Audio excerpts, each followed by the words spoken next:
الحمد لله وحده والصلاة والسلام على من لا نبي بعده لا نبي بعده ولا رسول بعده لا رسول بعده ولا معصوم بعده أما بعد فأعوذ بالله من الشيطان الرجيم بسم الله الرحمن الرحيم وما كان لرسول أن يأتي بآية إلا بإذن الله الآية صدق الله ومن أصدق من الله قيلا اللهم صل على سيدنا ومولانا محمد وعلى آل سيدنا ومولانا محمد وبارك وسلم علیہ۔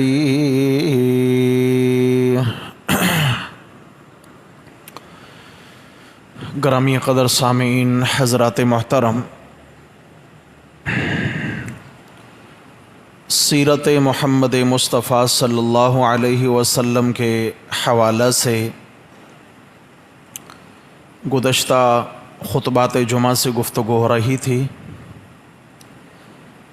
گزشتہ جمعہ کے خطبہ میں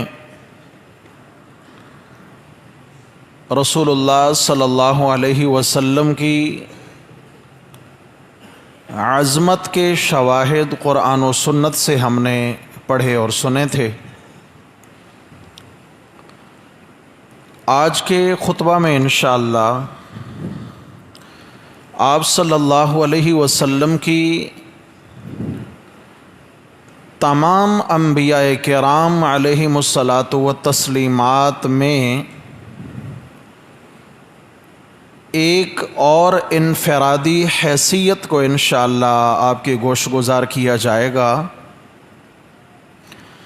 جیسا کہ گزشتہ جمعہ میں عرض کیا تھا کہ اللہ جل شانہ نے تمام انبیاء کرام علیہم الصلاۃ والتسلیمات کو فضیلت عطا فرمائی ہے،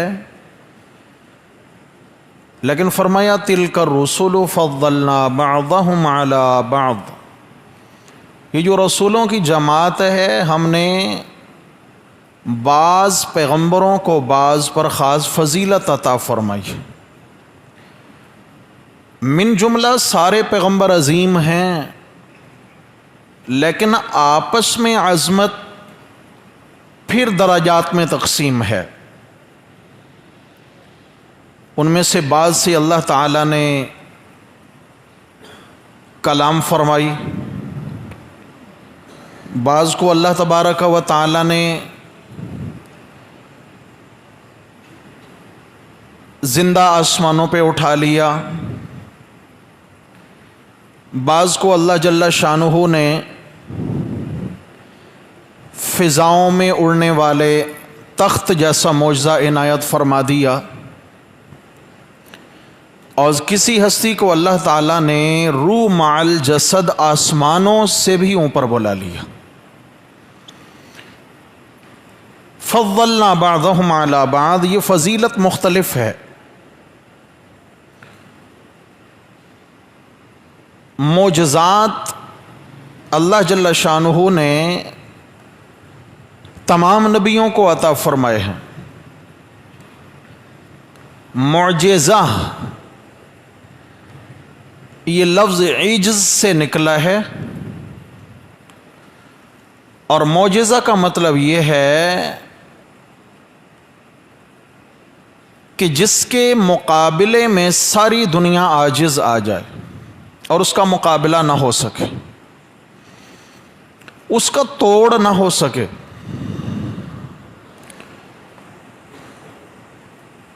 معجزہ چیز کیا ہے؟ معجزہ اللہ تبارک و تعالی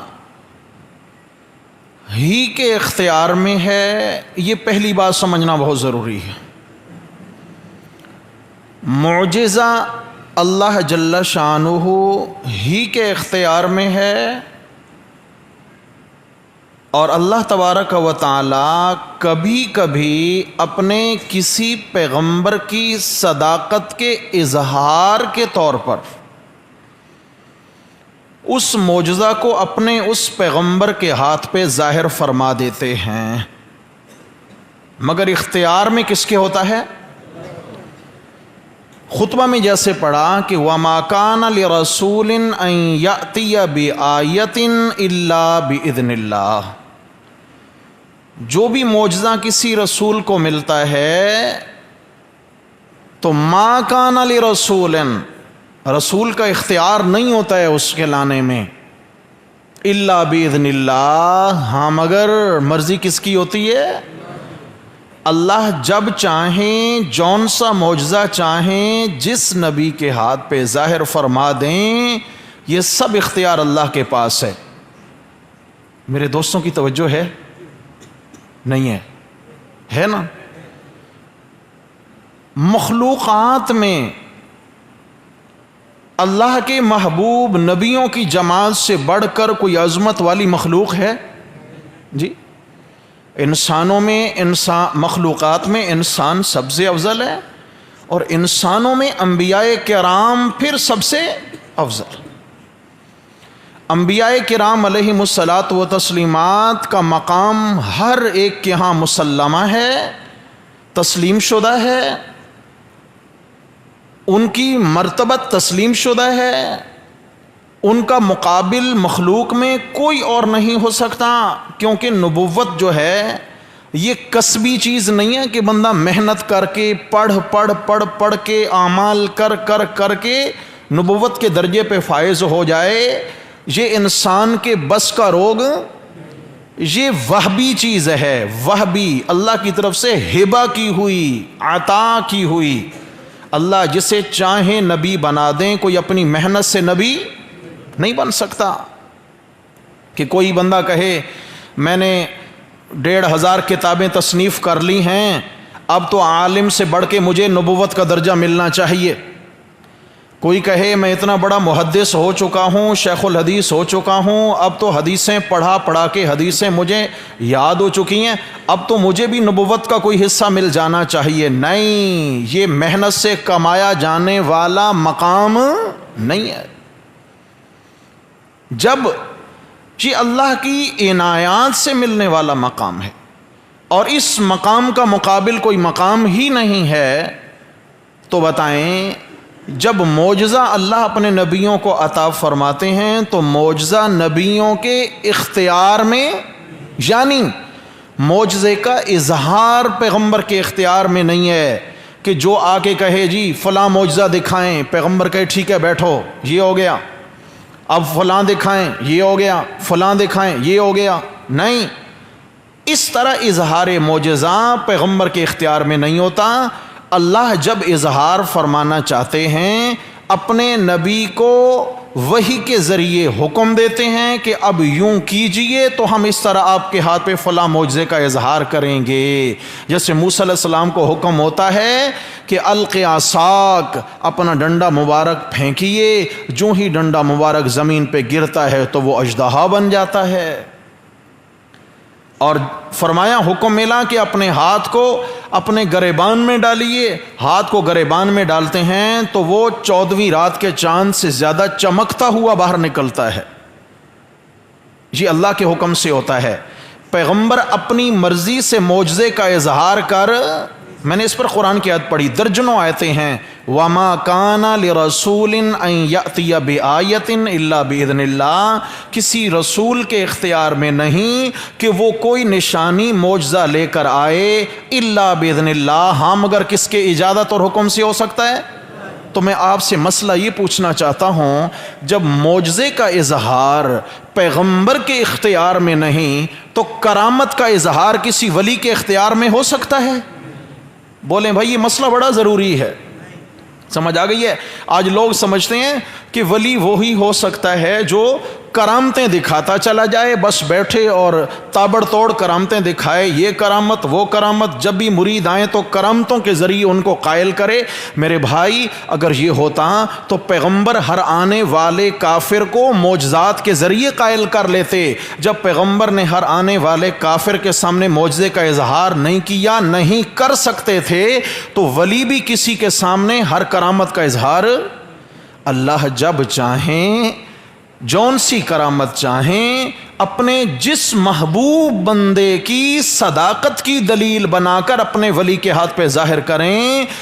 ایک لمحہ پہلے اس کے اظہار سے، چند منٹ پہلے اس کے اظہار سے بھی ولی اور نبی کو پتہ نہیں ہوتا کہ ہمارے ہاتھ پہ کیا ظاہر ہونے والا ہے۔ سمجھ آ گئی ہے؟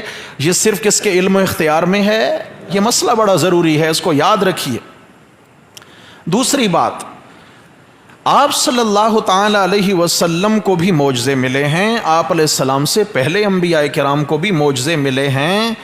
آپ علیہ السلام کے معجزات اور دیگر انبیاء کے معجزات میں نمایاں فرق ہے۔ میں کوشش کروں گا کچھ نہ کچھ تعارف کرا دوں تاکہ آپ صلی اللہ علیہ وسلم کا مبارک مقام، سارے نبیوں سے اعلیٰ مقام ہمارے دلوں میں اتر جائے۔ اللہ ہمیں دل سے پیارے نبی کی قدر و محبت نصیب فرما دے صلی اللہ علیہ وسلم۔ پانی لیں، توجہ فرمائیے جی۔ آپ صلی اللہ تعالی علیہ وسلم، آپ صلی اللہ تعالی علیہ وسلم کو جو معجزے ملے، گلاس نہیں ہے، اس طرح باقی نبیوں کو بھی معجزے ملے ہیں، لیکن آپ کے معجزات اور دیگر نبیوں کے معجزات میں ایک نمایاں فرق ہے۔ دیگر انبیاء کرام کو جو معجزے ملے وہ عارضی تھے، ان کی ظاہری حیات اور دنیاوی زندگی کے ساتھ خاص تھے۔ ان کے دنیا سے جانے کے بعد ان کے معجزات بھی چلے گئے۔ حضرت سلیمان علیہ السلام کا تخت ہواؤں میں اڑتا تھا، آج کہیں اس کا وجود ملے گا دنیا میں؟ بولو نہیں۔ حضرت موسیٰ علیہ السلام کا وہ ڈنڈا جو سام بنتا تھا، آج سام بنتا ہے؟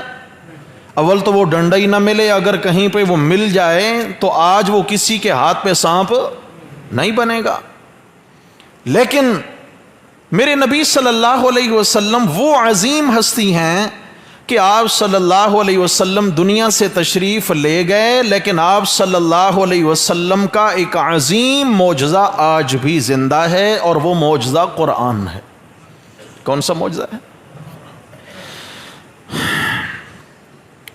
آپ صلی اللہ علیہ وسلم کے معجزات کے حوالہ سے بڑی طویل بحث ہے، حضرات مفسرین کرام نے اس پر کتابیں لکھی ہیں، بڑی عجیب کتابیں ہیں، عجیب تصانیف ہیں اس پر۔ علماء کرام نے آپ صلی اللہ علیہ وسلم کے معجزات کو جمع کیا ہے تو کم و بیش میرے نبی کے معجزات کی تعداد 3000 جا کے بنی ہے۔ کتنے؟ 3000 میرے نبی کے معجزات جو احادیث میں موجود ہیں، علماء نے کتابوں میں ان کو لکھا ہے، جیسے علامہ ابن حجر رحمہ اللہ اور دیگر حضرات علماء کرام نے بڑی اس پہ محنت کی۔ لیکن آپ صلی اللہ علیہ وسلم کے معجزات اور دیگر انبیاء کے معجزات، جیسے قرآن نے کہا نا، تِلْكَ الرُّسُلُ فَضَّلْنَا بَعْضَهُمْ عَلَى بَعْضٍ، یہ رسول سارے افضل ہیں، سارے اعلیٰ ہیں، لیکن ان کے آپس میں مقام برابر۔ اس طرح معجزات سب کے اعلیٰ ہیں لیکن آپس میں برابر نہیں ہیں۔ میں مثال دیتا ہوں کہ آپ صلی اللہ تعالی علیہ وسلم سے پہلے حضرت موسیٰ علیہ السلام ایک پیغمبر کی حیثیت سے گزرے ہیں۔ حضرت موسیٰ علیہ السلام وادی تیہ میں ہیں اپنی قوم بنی اسرائیل کے ساتھ، اور وادی تیہ کے اندر بنی اسرائیل کو پیاس نے ستایا، پانی مانگا۔ وَإِذِ اسْتَسْقَىٰ مُوسَىٰ لِقَوْمِهِ، پہلے پارے میں فرمایا کہ وہ وقت یاد کرو جب موسیٰ علیہ السلام کی قوم نے موسیٰ علیہ السلام سے پانی کا مطالبہ کیا، تو موسیٰ علیہ السلام نے عرض کیا، میرے مولا میری قوم پیاسی ہے، 12 قبائل ہیں، پانی کا انتظام فرما دیجئے۔ تو ہم نے کیا کہا؟ اضرب بعصاک الحجر، میرے پیغمبر یہ جو آپ کے ہاتھ میں عصا مبارک ہے، ڈنڈا مبارک ہے، یہ جو جس میں پہلے کئی قسم کے معجزات کا اظہار ہوتا آیا، اسی ڈنڈے کو اس چٹان پہ ماریے، پتھر کی چٹان پہ ماریے۔ موسیٰ علیہ السلام نے پتھر پہ ڈنڈا مارا تو ایک مقام پہ فن فجرت من حسنتا عشرت عینا، ایک مقام پہ فم بجست، کہ اس میں سے 12 چشمے جاری ہو گئے۔ ڈنڈا پڑنے کی دیر تھی، 12 چشمے جاری ہو گئے۔ پہلے آرام سے پانی نکلا اور پھر فوارہ بن کے پانی نکلا تیزی سے، کہ بنی اسرائیل قوم کے 12 قبائل نے اس پتھر کے چشموں سے اپنی پیاس بجھائی، اپنی ضروریات پوری کی ہیں۔ اب جو منکرین ہیں معجزات کے، جیسے معتزلہ وغیرہ اور اس طرح کے کئی گمراہ فرقے گزرے ہیں، ابھی بھی موجود ہیں، جو انبیاء کے معجزات کے منکر ہیں، انہوں نے یہاں پہ بہت زیادہ عللے تللے دکھائے اور انکار کی انہوں نے کوششیں کی ہیں کہ جی دیکھیے پتھروں سے پانی جاری ہوتا رہتا ہے دنیا میں، چشمے جاری ہی پہاڑوں سے ہوتے ہیں، پتھروں سے ہوتے ہیں، یہ کوئی اتنی بڑی بات نہیں ہے۔ پہلے سے ہی وہاں چشمے جاری تھے، لیکن مٹی پڑ چکی تھی اور مٹی کی وجہ سے وہ چشمے بند ہو گئے۔ موسیٰ علیہ السلام نے جب عصا مبارک مارا، چوٹ پڑی، مٹی جھڑی تو جناب وہ چشمے جاری ہو گئے۔ معذرت کے ساتھ یہاں تو موسیٰ علیہ السلام کے ڈنڈے سے مٹی جھڑ رہی ہے اور پتھر سے پانی جاری ہو رہا ہے۔ یہ موسیٰ علیہ السلام کو جو حکم ہوا کہ دریا کے سینے میں ڈنڈا ماریے، وہاں سے 12 راستے جاری ہو گئے، یہاں کون سی مٹی جھڑ گئی تھی؟ پانی رکنا یہ عقل کے موافق ہے بغیر کسی رکاوٹ کے۔ تو یہ معجزات کے منکرین نے خواہ کی کوششیں کی ہیں، اللہ ہدایت نصیب فرمائے۔ حضرت موسیٰ علیہ السلام کا یہ عظیم معجزہ تھا کہ ایک چٹان میں سے جو ہے 12 چشمے پانی کے جاری ہو گئے۔ لیکن قربان جو میرے نبی صلی اللہ علیہ وسلم کی عظمت پر، آپ علیہ الصلوۃ والسلام عمرہ کی غرض سے احرام باندھ کر 1400 جانثاروں کے ساتھ چلے ہیں، حدیبیہ کے مقام شمیسی پر پہنچے ہیں اور یہاں پہ آپ نے پڑاؤ ڈالا اور مشرکین مکہ کے ساتھ کچھ جو ہے نا معاہدہ کرنے کے لیے حضرت عثمان رضی اللہ تعالیٰ عنہ کو بھیج دیا کہ جاؤ جا کر ان کے ساتھ معاہدہ کرو کہ ہم جنگ لڑنے نہیں آئے، ہمیں آرام سے مکہ میں داخل ہونے دیا جائے، عمرہ کر کے ہم آرام سے واپس چلے جائیں گے، ہم تمہارے ساتھ جنگ کرنے نہیں آئے۔ تو یہاں چند دن ٹھہرنا پڑا۔ حضرت عثمان رضی اللہ تعالیٰ عنہ مکہ گئے ہوئے تھے، صحابہ کرام نے 1400 کا لشکر ہے، آپ علیہ السلام سے شکایت کی، یا رسول اللہ مجمع میں پانی ختم ہو گیا ہے، قریب میں کوئی کنواں بھی نہیں ہے، اگر ہیں کنویں تو قرب و جوار میں پانی ان کا کھاری ہے، یا رسول اللہ کیا کیا جائے؟ مجمع پیاسا ہے، جانور پیاسے ہیں، ضرورت ہے۔ تو آپ صلی اللہ علیہ وسلم نے فرمایا کہ مجمع میں جتنے بھی پانی کے مشکیزیں ہیں ان کو نچوڑ کے قطرہ قطرہ بھی جمع ہو تو پانی جمع کر کر ایک برتن میں میرے پاس لایا جائے۔ صحابہ کرام فرماتے ہیں کہ ہم نے سارے مجمع کے مشکیزیں نچوڑے، قطرہ 2 گھونٹ گھونٹ جمع کیا اور ایک برتن میں ہم نے کچھ پانی جمع کر لیا، ایک پیالے میں آپ صلی اللہ علیہ وسلم کی خدمت میں لائے۔ آپ علیہ الصلوۃ والسلام نے سب سے پہلے اللہ سے برکت کی دعا فرمائی۔ کیا کیا؟ برکت کی۔ جب بھی آپ علیہ الصلوۃ والسلام اس طرح کا معاملہ فرماتے، حدیث میں ایک جملہ، کئی روایات میں یہ جملہ ملتا ہے، آپ علیہ السلام فرمایا کرتے تھے البرکۃ من اللہ، البرکۃ من اللہ۔ برکت کس کی جانب سے آئے گی؟ شاباش بولیے، برکت دینے والا کون ہے؟ برکت کس کے اختیار میں ہے؟ قرآن کیا کہتا ہے؟ تبارک الذی بیدہ ملک، تبارک الذی نزل الفرقان، تبارک اللہ احسن الخالقین، تبارک اللہ، تبارک اللہ۔ برکت دینے والا کون ہے؟ اولاد کی برکت چاہیے تو کون دے گا؟ صحت کی برکت چاہیے تو کون دے گا؟ دکان میں برکت چاہیے تو کون دے گا؟ بولو، پیر صاحب کی تصویر سے برکت آئے گی؟ بولتے نہیں ہیں بھائی جی۔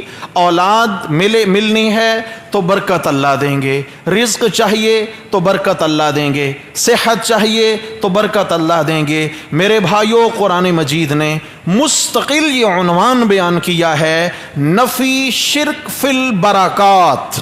میرے ساتھ بولیے، کون سا عنوان؟ نفی